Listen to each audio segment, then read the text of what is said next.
Nous arrivons à l'épisode 3 de notre série de webinars sur Postgres. Aujourd'hui, comment sauvegarder les bases Postgres. Alors, vous avez un rappel des 4 premiers épisodes, nous en sommes au 3e. Tout d'abord, identifier les besoins et critères. On peut avoir besoin de faire une récupération de base à cause d'une panne matérielle ou sinistre, d'un bug logiciel, d'une erreur humaine, ou pour migrer ou dupliquer des données vers une nouvelle version, vers un environnement de test ou de pré-prod, ou encore pour recharger des tables à partir de sauvegardes existantes. On peut également tenir compte du volume de données à sauvegarder pour choisir la méthode, petite, moyenne, grande base, et également des RPO et RTO à atteindre pour l'application. Nous y reviendrons un petit peu plus tard. Alors, quelles sont les méthodes et outils disponibles pour sauver un environnement Postgre? Nous avons des sauvegardes logiques et des sauvegardes physiques. Pour les sauvegardes logiques, vous pouvez choisir de sauver toutes les bases ou base par base. Pour les sauvegardes physiques, base fermée, base ouverte. Parlons des sauvegardes logiques tout d'abord, si vous le voulez. Quel avantage y a-t-il? Bien, vous pouvez sauver tout ou partie des bases d'un DB cluster. Il y a plusieurs types de formats possibles pour sauver ces bases et ces environnements. C'est simple. On peut le faire pendant que les utilisateurs travaillent grâce à la lecture consistante MVCC. Les inconvénients, c'est que une fois que vous aurez fait votre sauvegarde, toutes les transactions effectuées après le début de la sauvegarde seront définitivement ignorées dans votre sauvegarde. D'autre part, c'est peu approprié pour de très grosses bases à cause des temps de sauvegarde et de restauration. C'est un parallèle avec export-import d'Oracle. Alors vous vous rappelez le schéma que l'on avait déjà présenté sur l'instance et le DB cluster, avec les bases autour. Tout en haut, ce sont les utilisateurs qu'on appelle aussi rôles, vous le verrez dans la suite, et puis la définition des tablespace.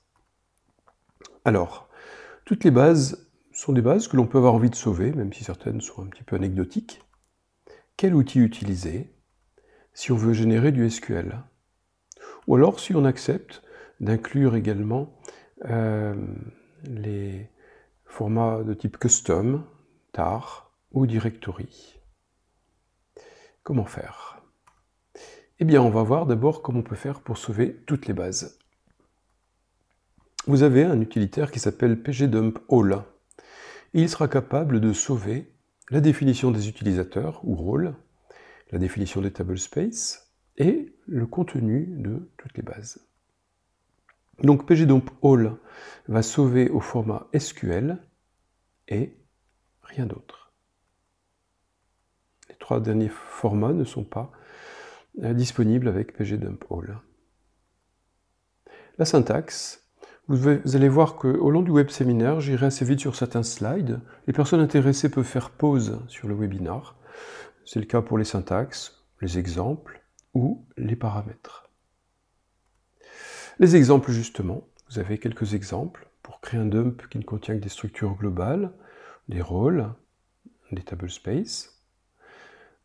Quelques écrans sur les paramètres, le 1, 2, 3, 4, et quelques autres exemples pour sauvegarder toutes les bases de données, pgdump-all, dans un fichier qui contiendra l'intégralité du DB cluster, et l'inverse, pour recharger à partir de ce fichier, vous pouvez faire psql, qui est l'utilitaire SQL de Postgre, -f pour lire le fichier, et la connexion à la base Postgre qui est créée à l'avance lorsque l'on crée une instance. Pour information, pgdump-all lance par défaut un pgdump pour chacune des bases du DB cluster. Chaque base sera consistante à l'intérieur, mais n'étant pas démarrées en même temps, elles ne seront pas consistantes entre elles. Maintenant, les sauvegardes logiques avec une approche par base. Alors, supposez qu'on veuille sauver la base B, qu'allons-nous faire? Nous allons lancer l'utilitaire pgdump, qui va être capable de générer un dump au format SQL, ou au format custom, qui est un format spécifique à Postgre, ou sous forme de fichier tar, mais avec des données quand même à l'intérieur au format Postgre, et ou sous forme de directory. La syntaxe de pgdump, et quelques exemples. Sauver une base, appelée ma base dans un script SQL, pgdump ma base redirigée dans base.sql. Et l'inverse pour le rechargement. On ne va pas détailler tous les exemples, vous les avez, vous pouvez faire pause quand vous voulez.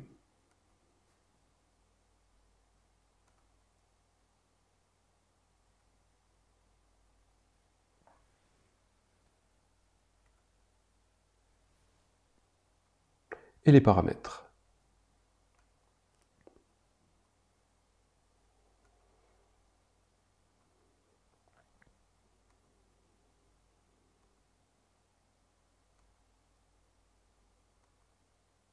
Voilà. Maintenant, qu'en est-il si vous avez de grosses bases? Comment faire? Eh bien, pour traiter les grosses bases, vous êtes un peu coincé parce que les file systems généralement imposent des tailles de fichiers maximum. Heureusement, pgdump peut générer le dump sur la sortie standard qui peut être soit compressée, soit découpée. Notez que le problème ne se pose que pour les sauvegardes au format SQL, ou au format custom, spécifique Postgre, ou au format tar, mais pas pour le format directory, puisque là, on découpe ça en plein de petits fichiers dans la directory. Et il y a plusieurs méthodes. Vous pouvez compresser les dumps SQL, par exemple, avec l'outil de votre choix. Et là, on a un exemple, un pgdump d'une base, pipé sur un gzip. Et pour la restauration, vous avez deux syntaxes possibles. Mais vous pouvez aussi découper les dumps SQL en faisant par exemple un split par fichier de 1 giga. Vous avez la syntaxe de sauvegarde avec le split, mais aussi la syntaxe pour la restauration.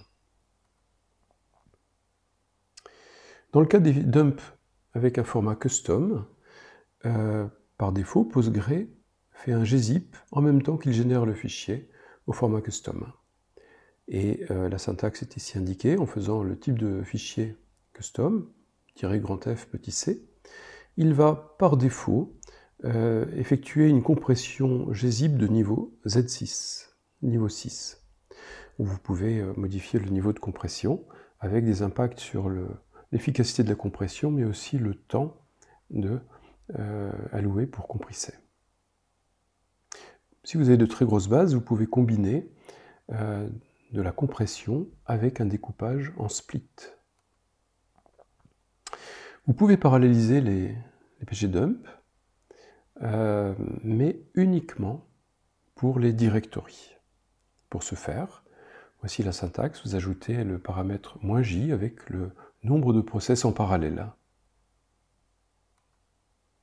Qu'en est-il du restore maintenant?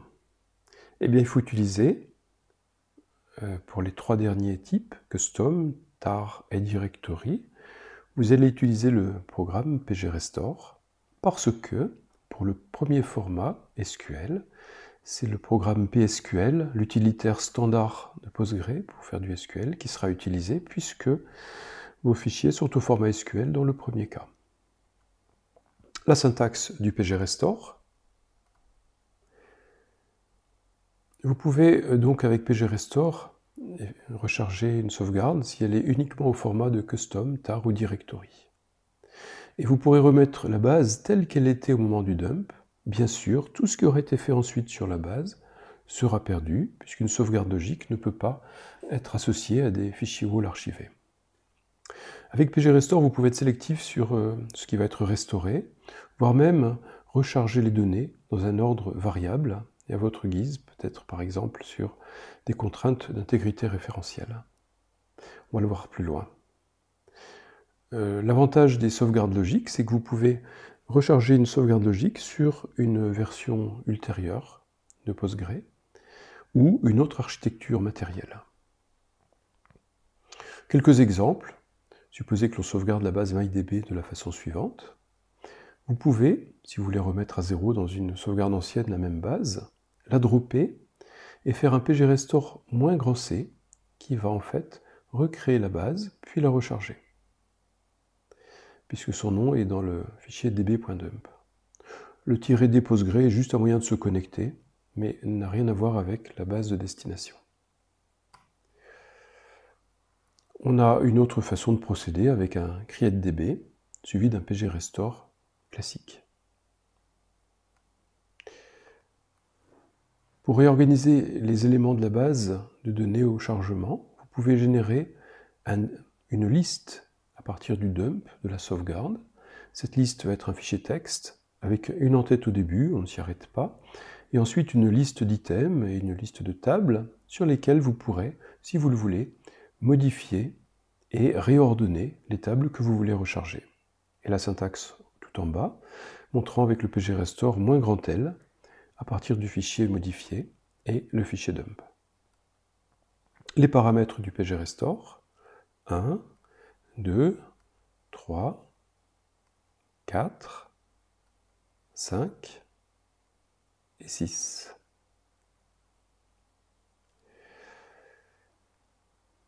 Pour utiliser pgrestore, il faut que l'instance soit créée à l'avance. Ça c'est vrai pour les types custom, tar ou directory. Le SQL ne fonctionne pas de la même façon. Donc l'instance doit être créée à l'avance.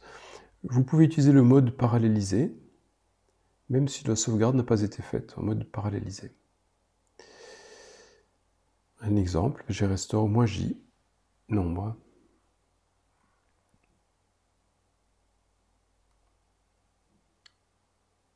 Parlons maintenant des sauvegardes physiques. Il faut tout d'abord redéfinir le PITR. Le Point in Time Recovery, c'est un moyen de restaurer une base à un moment spécifique du passé, comme par exemple hier à 14h37. Cela implique d'activer l'archivage des fichiers WAL du DB cluster, mais aussi de sauvegarder périodiquement les fichiers de la base de données. Que l'instance soit démarrée ou pas à ce moment-là. On appellera ça un base backup. Ou un base backup si vous voulez un parfait anglais. Et ensuite, vous sauvegardez continuellement vos fichiers WAL au fur et à mesure de leur génération, ou toutes les heures, ou tous les jours à votre choix, suivant le RPO souhaité. Et vous serez donc capable de faire une restauration de type PITR. Parlons du RPO et du RTO. Vous connaissez certainement ces sigles, on va les rappeler. Le Recovery Point Objective permet de définir la quantité de données que vous acceptez de perdre. Si vous avez un RPO de 24 heures, c'est que vous acceptez de perdre 24 heures de transaction et que vous reviendrez à la sauvegarde de la journée précédente, par exemple, ou de la nuit précédente. Le RPO de quelques minutes est possible avec Postgre grâce aux sauvegardes. Si vous avez besoin d'un RPO 0, il sera nécessaire de procéder autrement avec une forme de réplication ou par un autre dispositif dont on parlera après. Le RTO, c'est le Recovery Time Objective, ça veut dire en combien de temps devez-vous être capable de redémarrer une base si vous avez besoin de la restaurer. Et quand on dit une base, ça peut être un groupe de bases sur un DB cluster Postgre, puisque c'est du tout ou rien, on restaure toutes les bases, ou 0, quand on est en mode PITR. Alors justement, sur ce tableau que vous connaissez, vous l'avez déjà vu, dans les différentes bases mentionnées en bas, nous avons mis des petits cylindres ou des petits cercles ovales représentant les tables et les index, et on va montrer un petit peu la dynamique. Supposez que votre programme fait des insert, update ou delete. Le résultat de ces mises à jour va se faire dans les shared buffers, bien sûr, on ne s'y arrête pas trop pour l'instant, mais va aussi être enregistré dans les wall buffers, l'équivalent du redo log Oracle. Une fois que la donnée modifiée a été mise dans le wall buffers, le wall writer va écrire ces choses dans les fichiers wall, l'équivalent des redo log d'Oracle. Puis, au bout d'un certain temps, suivant plusieurs critères que l'on va voir ensuite, l'archiveur va se réveiller, copier le fichier wall qui vient de se remplir vers des fichiers wall archivés. Par ailleurs, les blocs modifiés dans le shared buffers pourront être écrits sur les fichiers physiques des tables et des index, à condition que la transaction qui a été également mentionnée dans le wall buffer soit déjà écrite dans le fichier wall. On écrit toujours dans le fichier wall avant d'écrire dans les fichiers des tables et des index. Donc les fichiers wall contiennent la journalisation de Postgre. Ils font 16 mégaoctets par défaut chacun. Ils sont dans le répertoire pgwall depuis Postgre 10. Les modifications écrites dans des blocs Postgre de table ou d'index sont d'abord écrites sur disque dans les fichiers wall avant d'avoir le droit d'être écrits dans les fichiers de données des tables et index. D'ailleurs, les blocs de données des tables et index ne sont pas écrits à chaque fois qu'ils sont modifiés, parce que sinon ça serait très lent. On les écrit uniquement sur des critères particuliers. En ce qui concerne les écritures, il est souhaitable que les écritures soient écrites vers le disque directement et ne soient pas stockées dans le cache du file system en mémoire en attendant d'être écrites plus tard. Et ceci est particulièrement vrai pour les PGWall. Le nom des fichiers wall est comme suit. On ne va pas détailler ça pour l'instant. Sachez qu'il y a un numéro d'incarnation et de timeline à gauche. Et voici des exemples de noms de fichiers. Et un lien web très détaillé qui vous permettra d'avoir beaucoup d'informations à ce sujet. Les fichiers wall doivent faire l'objet d'un switch de temps en temps. Dans quel cas? Premièrement, quand le fichier est plein, c'est simple. Deuxièmement, si on a positionné le paramètre archive timeout à n secondes et que les n secondes sont dépassées depuis le dernier switch. Troisièmement, si le DBA fait un pgswitch xlog. Si il y a eu un switch de fichier wall et que l'instance est en mode archive, alors Postgre va lancer la commande définie dans le paramètre archive command ou archive command si vous préférez. Archivage des fichiers wall, pour que cela soit possible, vous devez mettre quelques paramètres dans le fichier postgresql.conf. Tout d'abord le mode archive mode. Le paramètre archive mode à positionner à on au minimum. Dans archive command, vous mettez une commande au niveau d'un shell Linux ou Windows qui sera exécutée. Et donc le %p désigne le chemin du fichier wall d'origine et le %f uniquement le nom de fichier à la sortie. Ces fichiers seraient propagés sur un autre serveur au fil de l'eau pour garantir un RPO faible ou une sauvegarde régulière. Vous pouvez préciser ici le paramètre archive timeout à 120 secondes et le paramètre wall level qui doit être au minimum à la valeur réplica pour contenir suffisamment d'informations pour faire une restauration de type PITR. Si vous ne voulez pas sauver vos fichiers d'archivage des fichiers wall sur le serveur et ne pas passer par des montages NFS, vous pouvez utiliser, et surtout ne pas attendre que le fichier wall soit rempli ou switché pour recevoir la transaction à distance, vous pouvez démarrer un exécutable qui s'appelle pgreceiveWall sur un autre serveur, le configurer, et il va se comporter comme s'il était un serveur Postgre avec un mode standby, et donc tout le flux wall va être transféré sur le deuxième serveur et enregistré dans des fichiers wall physiques archivés. Il utilise pour ça le protocole de réplication spécifique à Postgre. On doit définir des slots de réplication. Et le paramètre archive timeout n'a plus aucun sens puisque le flux est quasiment en temps réel. Les syntaxes de pgreceiveWall. Parlons des checkpoints.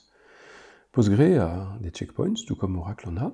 Dans le cas de Postgre, ils sont définis sur différents critères paramétrables en fonction du nombre de fichiers wall que l'on peut remplir avant de déclencher un checkpoint. Ils sont des points de reprise en cas d'arrêt brutal du serveur. Et tous les blocs modifiés en mémoire, lorsque l'on démarre un checkpoint, lorsque Postgre démarre un checkpoint, tous les blocs de table et d'index qui ont été modifiés en mémoire sont écrits sur disque avec un étalement pour éviter un effondrement des I/O s'ils étaient tous écrits brutalement. Et lorsque le checkpoint est terminé, si vous avez laissé le paramètre full page write à on, ce qui est hautement recommandé, chaque bloc de table ou d'index qui sera modifié pour la première fois en mémoire va être écrit dans le fichier wall en entier, en plus d'être ensuite écrit dans les fichiers des tables et des index. Ce qui permet de se garantir et de se protéger contre la survenue éventuelle de blocs fracturés dans certains cas. Cela peut augmenter le volume des fichiers wall, avoir un petit impact sur les performances, mais cela apporte une solidité très importante que les SGBD concurrents n'ont pas forcément mis en œuvre. Parlons des sauvegardes physiques. Une sauvegarde physique d'un DB cluster peut se faire base fermée, sans archivage de fichiers WAL, et vous aurez un RPO élevé, par exemple 24 heures, ou avec archivage des fichiers WAL. Là, vous pourrez avoir un RPO très faible, quelques minutes, si vous prenez des dispositions d'archivage régulier des fichiers WAL sur un autre serveur. Les sauvegardes physiques peuvent se faire aussi base ouverte, là aussi avec obligation d'archivage des fichiers WAL, et là aussi un RPO très faible. Pour les sauvegardes avec archivage des fichiers WAL, vous devez bien sûr au préalable configurer le fichier PostgreSQL.conf pour les paramètres adéquats. Alors remarque, lorsque l'on fait une sauvegarde physique, on doit sauver l'intégralité du DB cluster avec toutes ses bases, ou rien du tout. Il n'y a pas de demi-mesure. Et lorsque vous allez faire un recover, ce sera tout le DB cluster ou rien. Pas de demi-mesure. La plupart des entreprises font des sauvegardes base ouvertes avec Postgre, lorsqu'elles ont beaucoup d'utilisateurs et des traitements jour et nuit, et donc ont mis en place l'archivage des fichiers WAL. Alors examinons maintenant les sauvegardes physiques, base fermée. Base fermée sans archivage WAL, en rouge parce que le RPO est très élevé. Alors, rapidement, le mode opératoire, vous arrêtez l'instance, vous sauvez sur un autre serveur ou sur un système de sauvegarde, tout le répertoire PGData, d'éventuels tablespace supplémentaires qui seraient ailleurs, dans d'autres répertoires, et le répertoire des fichiers WAL s'ils sont mis en dehors. Vous vérifiez qu'il n'y a pas eu d'erreur dans les sauvegardes et vous pouvez redémarrer l'instance. La restauration, c'est l'inverse. On arrête l'instance, on restaure tout ce qu'on a sauvé, on redémarre, on teste. Bien sûr, tout ce qui a été modifié dans le DB cluster après la sauvegarde est perdu. Comment fait-on maintenant pour sauver base fermée lorsque l'on a de l'archivage? On va dire c'est tout pareil, sauf qu'en plus on va sauver le répertoire des fichiers WAL archivés. S'ils sont en dehors de PGData, ce qui est hautement souhaitable, les laisser à cet endroit-là serait une erreur. Il est souhaitable de les mettre dans un autre file system au minimum. On vérifie s'il n'y a pas eu d'erreur, on peut redémarrer. Bien sûr, après cette sauvegarde, il faut veiller à continuer de sauvegarder les fichiers WAL archivés chaque jour, voire même plusieurs fois par jour. Alors, restauration. Restauration d'une base sauvegardée, d'une base fermée sauvegardée avec archivage des WAL. Premier cas. Vous rechargez dans l'état exact de la sauvegarde, c'est un petit peu comme on a fait pour le cas où il n'y avait pas d'archivage, pas de grosse différence. Et vous testez le bon fonctionnement, et puis voilà. Deuxième cas, vous voulez recharger en utilisant la méthode PITR, ou alors aller jusqu'au dernier WAL disponible qui a été généré bien après la sauvegarde base fermée. Et bien là, vous allez utiliser une méthode de restauration de type PITR, on en reparle un peu plus loin. Parlons maintenant des sauvegardes physiques, base ouverte. Elles imposent absolument qu'il y ait l'archivage des fichiers WAL, sinon vous ne pouvez rien faire. Dans ce court webinaire, il ne sera pas possible de détailler les procédures de sauvegarde et de restauration dans ce cas précis, et il ne serait pas raisonnable que vous essayiez de les mettre en œuvre à partir de quelques lignes ou quelques slides, ce serait trop dangereux. Voici néanmoins les grandes lignes pour effectuer tout d'abord un base backup. Vous faites ça une fois par jour ou une fois par semaine. C'est une sauvegarde base ouverte avec archivage. Vous lancez sous PLSQL la fonction pgstartBackup, puis vous sauvez l'intégralité du répertoire PGData et des autres répertoires éventuellement, sauf quelques fichiers répertoires, c'est là que ça devient un petit peu plus délicat. Puis vous lancez sous PSQL la fonction pgnbackup, et il ne faut pas oublier de continuer de sauver les fichiers WAL archivés chaque jour, voire plusieurs fois par jour. Bien sûr, l'instance n'aura pas été arrêtée avant et ne sera pas redémarrée après. Vous avez une alternative, c'est d'utiliser l'utilitaire pgbasebackup qui est fait pour et qui fait un petit peu l'ensemble des 3 tâches que l'on a vues au slide précédent. Donc, la sauvegarde et surtout la restauration effectuée en mode PITR demandent une série d'opérations successives délicates. On ne peut pas la détailler aujourd'hui. Alors, tout comme les DBA utilisant Oracle préfèrent utiliser Herman plutôt que des scripts spécifiques pour effectuer des sauvegardes base ouvertes, de même, la plupart des DBA Postgre préfèrent utiliser des outils basés sur le même principe que Herman et non pas s'aventurer à faire des scripts spécifiques devant couvrir tous les cas possibles, ou se fier à des procédures manuelles qui pourraient quelquefois être dangereuses et périlleuses. Il existe différents outils qui facilitent les sauvegardes et restaurations de DB cluster Postgre, et listés par ordre alphabétique: Backup and Recovery Tool de DB, Barman de Second Quadrant, pgbackrest de Crunchy Data ou Pitrerie de Dalibo. Alors nous nous tenons à votre disposition pour échanger sur les avantages et inconvénients de ces différents outils.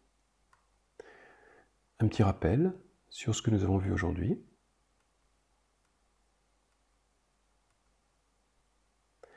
Nous espérons que vous avez apprécié ce web séminaire consacré aux sauvegardes Postgre.